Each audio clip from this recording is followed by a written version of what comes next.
ರಾಜ್ಯ ಬಿಜೆಪಿಗೆ ಈಗ ಅಡ್ಡ ಮತದಾನದ ಧರ್ಮ ಪರೀಕ್ಷೆ ನಡೀತಾ ಇದೆ. ದೆಹಲಿಗೆ ಓಡ್ತಾ ಇರುವಂತಹ ವಿಜೇಂದ್ರ ಮತ್ತು ಆರ್ ಅಶೋಕ್.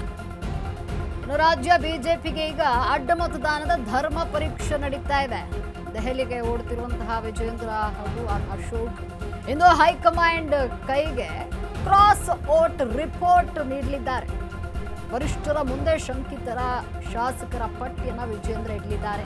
ಇಬ್ಬರು ನಾಯಕರ ಮೇಲೆ ಹೈಕಮಾಂಡ್ ಆಕ್ಷನ್ ಅನ್ನು ತೆಗೆದುಕೊಳ್ಳುತ್ತಾ ಸೂಕ್ತ ನಾಯಕತ್ವ ಇಲ್ಲದೆ ಸೊರಗಿರುವಂತಹ ರಾಜ್ಯ ಬಿಜೆಪಿ ಎಲೆಕ್ಷನ್ಗೆ ಹಿಂದಿನ ದಿನ ಕೂಡ ಯಾರಿಗೆ ಮತ ಎಂಬಂತಹ ಗೊಂದಲ ಇತ್ತು. ಗೊಂದಲ ಬಗೆಹರಿಸಬೇಕಾದಂತಹ ನಾಯಕರೇ ನಾಪತ್ತೆ ಆಗಿದ್ರು. ಅಲ್ಲಿ ಎಲೆಕ್ಷನ್ಗೆ ಹಿಂದಿನ ದಿನ ನೆಪ ಮಾತ್ರಕ್ಕೆ ಮಾತ್ರ ಒಂದು ಸಭೆ ನಡೆದಿತ್ತು. ಆದರೆ ಬಿಜೆಪಿ ಸಭೆಯಲ್ಲಿ ಮತ ಹಂಚಿಕೆ ಆಗಿರಲಿಲ್ಲ. ಇದಕ್ಕೆ ಯಾರು ಹೊಣೆ? ಆರ್ ಅಶೋಕ್ ವಿಜೇಂದ್ರಗೆ ಟೆನ್ಷನ್ ಶುರುವಾಗಿದೆ. ರಾಜ್ಯ ಬಿಜೆಪಿಗೆ ಈಗ ಅಡ್ಡು ಮತದಾನ ಏನು ನಡೆದಿತ್ತು ಅದು ಧರ್ಮ ಸಂಕಟ ಆಗ್ಬಿಟ್ಟಿದೆ. ವಿಜೇಂದ್ರ ಹಾಗೂ ಆರ್ ಅಶೋಕ್ ದೆಹಲಿಗೆ ದೌಡಾಯಿಸುತ್ತಿದ್ದಾರೆ ಎಂದು ಹೈಕಮಾಂಡ್ ಕೈಗೆ ಕ್ರಾಸ್ ವೋಟಿಂಗ್ ರಿಪೋರ್ಟ್ ಅನ್ನ ನೀಡಲಿದ್ದಾರೆ. ವರಿಷ್ಠರ ಮುಂದೆ ಶಂಕಿತರ ಶಾಸಕರ ಒಂದು ಪಟ್ಟಿಯನ್ನು ವಿಜೇಂದ್ರ ನೀಡಲಿದ್ದಾರೆ. ಇಬ್ಬರು ನಾಯಕರ ಮೇಲೆ ಹೈಕಮಾಂಡ್ ಆಕ್ಷನ್ ಅನ್ನು ತೆಗೆದುಕೊಳ್ಳುತ್ತಾ ತಲೆದಂಡ ಆಗುತ್ತಾ ಇಲ್ಲಿ ಅನ್ನುವಂತಹ ಪ್ರಶ್ನೆ ಇದೆ. ಸೂಕ್ತ ನಾಯಕತ್ವ ಇಲ್ಲದೆ ರಾಜ್ಯ ಬಿಜೆಪಿ ಸೊರಗ್ತಾ ಇದೆ. ಎಲೆಕ್ಷನ್ಗೆ ಹಿಂದಿನ ದಿನ ಕೂಡ ಯಾರಿಗೆ ಮತ ಎಂಬಂತಹ ಗೊಂದಲ ಇತ್ತು, ಅದನ್ನ ಕ್ಲಿಯರ್ ಮಾಡಿರ್ಲಿಲ್ಲ. ಗೊಂದಲ ಬಗೆಹರಿಸಬೇಕಾದಂತಹ ನಾಯಕರೇ ಅಲ್ಲಿ ನಾಪತ್ತೆ ಆಗಿಬಿಟ್ಟಿದ್ರು. ಎಲೆಕ್ಷನ್ಗೆ ಹಿಂದಿನ ದಿನ ನೆಪ ಮಾತ್ರಕ್ಕೊಂದು ಸಭೆ ಮಾತ್ರ ಮಾಡಿದ್ದಾರೆ. ಆದ್ರೆ ಆ ಸಭೆಯಲ್ಲಿ ಮಹತ್ವದ ಒಂದು ಮತ ಹಂಚಿಕೆ ನಡೆದಿರಲಿಲ್ಲ. ಇದಕ್ಕೆ ಯಾರು ಹೊಣೆ? ಯಾರನ್ನು ಕೇಳಬೇಕು? ಯಾರನ್ನು ಪ್ರಶ್ನೆ ಮಾಡಬೇಕು? ಅಶೋಕ್ ಹಾಗೂ ವಿಜೇಂದ್ರಗೆ ಈಗ ಟೆನ್ಷನ್ ಶುರುವಾಗಿರುವಂಥದ್ದು. ದೆಹಲಿಗೆ ದೌಡಾಯಿಸಿದ್ದಾರೆ ಅದು ಅಶೋಕ್ ಹಾಗೂ ವಿಜೇಂದ್ರ. ವಿಧಾನ ಪರಿಷತ್ನಲ್ಲಿ ಏನು ಅಡ್ಡ ಮತದಾನ ನಡೀತು, ಅಡ್ಡ ಮತದಾನಕ್ಕೆ ಸಂಬಂಧಪಟ್ಟಂತೆ ಈಗ ರಾಜ್ಯ ಬಿಜೆಪಿಗೆ ಧರ್ಮ ಸಂಕಟ ಎದುರಾಗಿದೆ.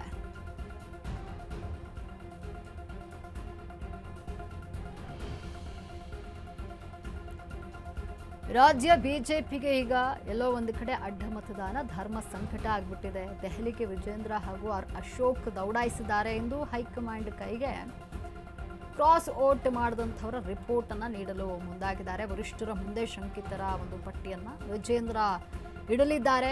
ಇಬ್ಬರು ನಾಯಕರ ಮೇಲೆ ಹೈಕಮಾಂಡ್ ಆಕ್ಷನ್ ತೆಗೆದುಕೊಳ್ಳುತ್ತಾ ಇಲ್ಲಿ ಯಾರ ಒಂದು ವಿಫಲ ಕಂಡು ಬರುತ್ತೆ, ಯಾರನ್ನ ಪ್ರಶ್ನೆ ಮಾಡಬೇಕು, ಯಾರು ಹೊಣೆ ಇದೆಲ್ಲದಕ್ಕೂ ಹೈಕಮಾಂಡ್ ತೀರ್ಮಾನವನ್ನು ತೆಗೆದುಕೊಳ್ಳುತ್ತೆ. ಸೂಕ್ತ ನಾಯಕತ್ವ ಇಲ್ಲದೆ ರಾಜ್ಯ ಬಿಜೆಪಿ ಸೊರಗಿದೆಯಾ? ಎಲೆಕ್ಷನ್ಗೆ ಹಿಂದಿನ ದಿನ ಯಾರಿಗೆ ಮತ ಹಾಕಬೇಕು ಅನ್ನುವಂತಹ ಗೊಂದಲ ಇತ್ತು. ಆ ಗೊಂದಲವನ್ನು ನಿವಾರಣೆ ಮಾಡುವಲ್ಲಿ ಬಿಜೆಪಿ ವಿಫಲವಾಗಿದೆ. ಇದನ್ನ ಈ ಒಂದು ಗೊಂದಲ ಏನು ನಿವಾರಿಸಬೇಕಿತ್ತು ಅವರೇ ಇಲ್ಲಿ ನಾಪತ್ತೆಯಾಗಿದ್ರು. ಎಲೆಕ್ಷನ್ಗೆ ಹಿಂದಿನ ದಿನ ನೆಪ ಮಾತ್ರಕ್ಕೆ ಒಂದು ಸಭೆ ಮಾತ್ರ ಮಾಡಿದ್ದಾರೆ. ಆದರೆ ಆ ಸಭೆಯಲ್ಲಿ ಮತ ಹಂಚಿಕೆಯೇ ಆಗಿರಲಿಲ್ಲ. ಇದಕ್ಕೆ ಯಾರು ಹೊಣೆ ಆಗ್ತಾರೆ? ಆರ್ ಅಶೋಕ್ ಹಾಗೂ ವಿಜೇಂದ್ರಗೆ. ಇದರಿಂದ ಈಗ ಟೆನ್ಷನ್ ಶುರುವಾಗಿದೆ. ತಲೆದಂಡ ಆಗುತ್ತಾ ಇಲ್ಲಿ ವರಿಷ್ಠರು ಹೈಕಮಾಂಡ್ ಏನಿದೆ, ಹೈಕಮಾಂಡ್ ಈಗ ಆಕ್ಷನ್ ಅನ್ನು ತೆಗೆದುಕೊಳ್ಳುತ್ತಾ ಅನ್ನುವಂಥ ಪ್ರಶ್ನೆಗಳಿದೆ. ಬಿಜೆಪಿಗೆ ಈಗ ಅಡ್ಡ ಮತದಾನ ಏನು ನಡೀತೋದು ಧರ್ಮ ಸಂಕಟ ಆಗ್ಬಿಟ್ಟಿದೆ.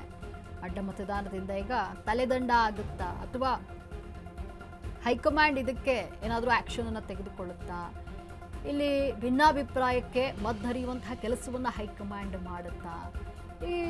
ಈ ರೀತಿಯ ಒಂದಷ್ಟು ಪ್ರಶ್ನೆಗಳು ಸಹಜವಾಗಿಯೇ ಮೂಡುವಂಥದ್ದು. ಕಾದು ನೋಡಬೇಕಿದೆ ಹೈಕಮಾಂಡ್ ಏನು ನಿರ್ಧಾರವನ್ನು ಮಾಡುತ್ತೆ. ಅಂದರೆ ಕ್ರಾಸ್ ವೋಟ್ ಮಾಡಿದಂಥವರ ಒಂದು ರಿಪೋರ್ಟನ್ನು ಕೂಡ ಈಗ ವಿಜೇಂದ್ರ ಹಾಗೂ ಆರ್ ಅಶೋಕ್ ಹೈಕಮಾಂಡ್ ಮುಂದೆ ಇಡಲಿದ್ದಾರೆ. ತದನಂತರವಾಗಿ ಬಿಜೆಪಿ ಹೈಕಮಾಂಡ್ ಏನು ನಿರ್ಧಾರವನ್ನು ಮಾಡುತ್ತೆ ಅನ್ನುವಂಥದ್ದನ್ನು ಕಾದು ನೋಡಬೇಕಿದೆ.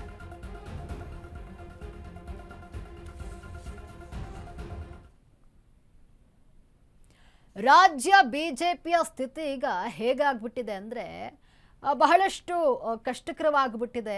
ಅಂದರೆ ದಯನೀಯ ಸ್ಥಿತಿಯ ತಲುಪಿರುವಂಥದ್ದು ಉಸ್ತುವಾರಿ ಇಲ್ಲದಂತಹ ಕಾರಣವಾಗಿ ರಾಜ್ಯ ಬಿಜೆಪಿಯ ಸ್ಥಿತಿ ದಯನೀಯ ಸ್ಥಿತಿಗೆ ತಲುಪಿದೆ.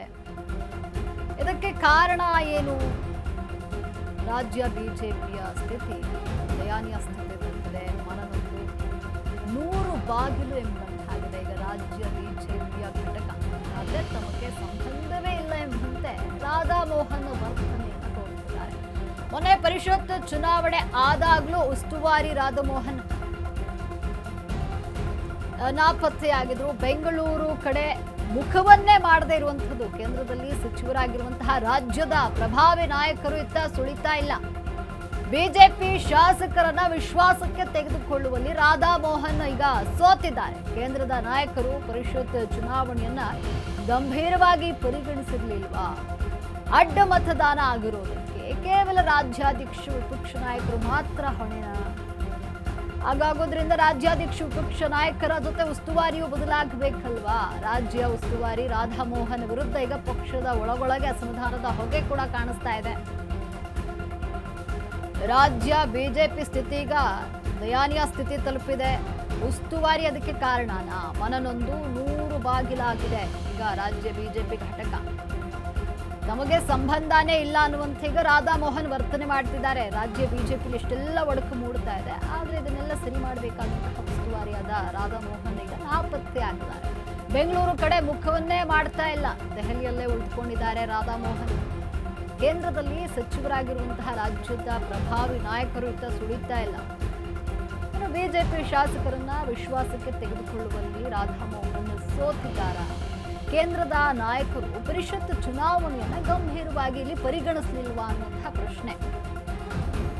ಅಡ್ಡ ಮತದಾನ ಆಗಿರೋದಕ್ಕೆ ಕೇವಲ ರಾಜ್ಯಾಧ್ಯಕ್ಷ ವಿಪಕ್ಷ ನಾಯಕ ಕಾರಣನ? ಹಾಗಾಗೋದಿದ್ರೆ ರಾಜ್ಯಾಧ್ಯಕ್ಷ ವಿಪಕ್ಷ ನಾಯಕರ ಜೊತೆ ಉಸ್ತುವಾರಿಯೂ ಕೂಡ ಬದಲಾಗಬೇಕು. ರಾಜ್ಯ ಉಸ್ತುವಾರಿ ರಾಧಾಮೋಹನ್ ವಿರುದ್ಧವಾಗಿ ಈ ರೀತಿ ಪಕ್ಷದೊಳಗೆ ಅಸಮಾಧಾನದ ಹೊಗೆ ಕಾಣಿಸ್ತಾ ಇದೆ.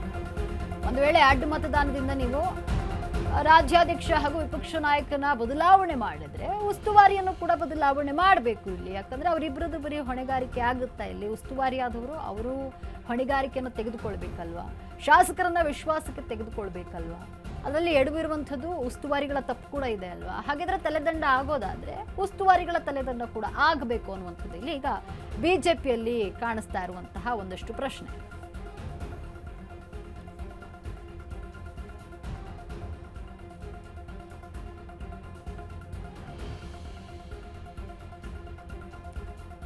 ರಾಜ್ಯ ಬಿಜೆಪಿಯಲ್ಲಿ ಈಗ ಒಂದು ಅಸಮಾಧಾನ ಭುಗಿಲೇಳ್ತಾ ಇದೆ. ಅದಕ್ಕೆ ಕಾರಣ ಯಾರು? ಶಾಸಕರನ್ನ ವಿಶ್ವಾಸಕ್ಕೆ ತೆಗೆದುಕೊಳ್ಳುವಲ್ಲಿ ಬಿಜೆಪಿ ವಿಫಲ ಆಗ್ತಾ ಇದೆಯಾ? ಅಂದ್ರೆ ಕೇಂದ್ರ ಉಸ್ತುವಾರಿ ಯಾರಿರ್ತಾರೆ ಅವರು ಅಥವಾ ಕೇಂದ್ರದಲ್ಲಿರುವಂತಹ ಸಚಿವರಾಗ್ಲಿ ಯಾಕೆ ಒಂದು ಬಿಜೆಪಿ ಶಾಸಕರನ್ನ ವಿಶ್ವಾಸಕ್ಕೆ ತೆಗೆದುಕೊಳ್ಳುವಲ್ಲಿ ಮುಂದಾಗ್ತಾ ಇಲ್ಲ? ಇನ್ನು ಕೇಂದ್ರ ಬಿಜೆಪಿ ವಿಧಾನ ಪರಿಷತ್ ಚುನಾವಣೆಯನ್ನ ಗಂಭೀರವಾಗಿ ಪರಿಗಣಿಸ್ಲಾ ಇಲ್ವಾ? ಹಾಗಾಗಿಯೇ ಇಲ್ಲಿ ಅಡ್ಡ ಮತದಾನ ನಡೀತಾ? ಶಾಸಕರನ್ನ ವಿಶ್ವಾಸಕ್ಕೆ ತೆಗೆದುಕೊಂಡಿದ್ರೆ ಅಡ್ಡ ಮತದಾನ ಆಗ್ತಾ ಇರಲಿಲ್ಲ. ಒಂದು ವೇಳೆ ಈಗ ತಲೆದಂಡ ಆಗೋದಾದ್ರೆ ಉಸ್ತುವಾರಿ ಅವರ ತಲೆದಂಡ ಕೂಡ ಆಗಬೇಕು. ಯಾಕೆ ರಾಜ್ಯಾಧ್ಯಕ್ಷರು ಹಾಗೂ ವಿಪಕ್ಷ ನಾಯಕನ ತಲೆದಂಡ ಮಾತ್ರ ಅಲ್ಲ, ಉಸ್ತುವಾರಿಯ ಒಂದು ತಲೆದಂಡ ಕೂಡ ಆಗಬೇಕು. ಬದಲಾವಣೆ ಆಗೋದಾದ್ರೆ ಮೂವರನ್ನು ಕೂಡ ಬದಲಾವಣೆ ಮಾಡಿ ಅನ್ನುವಂಥದ್ದು ಬಿಜೆಪಿಯಲ್ಲಿ ಕಾಣಿಸ್ತಾ ಇರುವಂತಹ ಪ್ರಶ್ನೆ.